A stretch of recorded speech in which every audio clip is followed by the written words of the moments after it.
अस्सलाम वालेकुम my YouTube family. उम्मीद छ तुम सारे ठीक पे असल पे अल्हम्दुलिल्लाह बिल्कुल ठीक। आज बनाओ मैगी रेसिपी करो शेयर। चलो करो वीडियो स्टार्ट। ताय मज लागो यपर गेव चमच बिस्मिल्लाह करित प्यारो तोतान योतान मेल्ट गछ।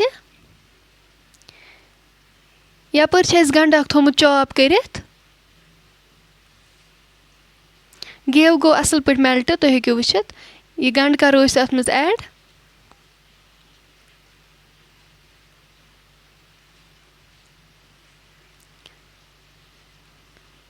अम पत करो अत नुन चमच अख ऐड, लेदर चमच अख, मरचंगन चमच अख तो मिलावोक यम असल पे करवोक मिक्स।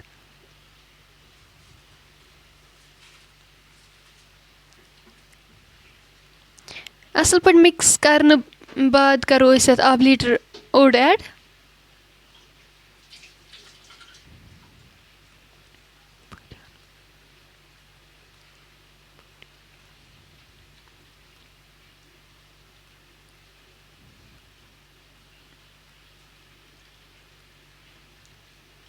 अम पत करो अत बादाम पाउडर चमच अख ऐड,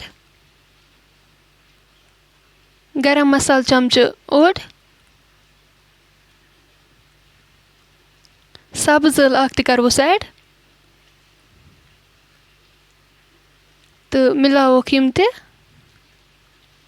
अम पत थो अत लिड सत कवर कर योताम ग्रेख अख यी। तुम हेकु वुचित ग्रेख अख आयत। यपर नी मैगी। अस करो मैगी अत मज ऐड वन बिस्मिल्लाह करित। अम पत मिलावन यह असल पे।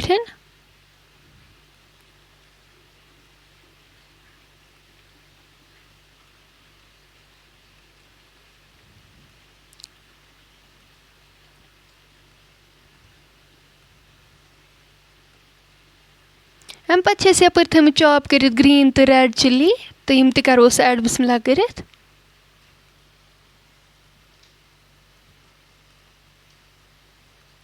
करवोक यम ते मिक्स असल पे अत सत। अम पत नी यपर किन मैगी मसाल ये करोस ऐड।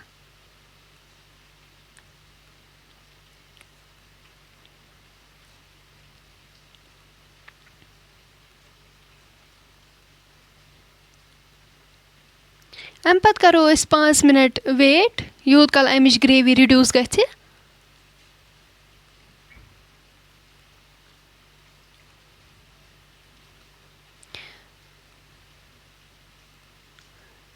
पाँच मिनट गसन बाद फ्रेंड्स तुम हेकु वुचित अमिच ग्रेवी रिड्यूस गमच।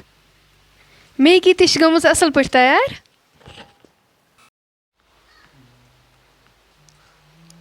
फ्रेंड्स अगर तुम सन अजिच रेसिपी वो पसंद आसो आमच वीडियो करो लाइक शेयर सन चैनल ते करो सब्सक्राइब।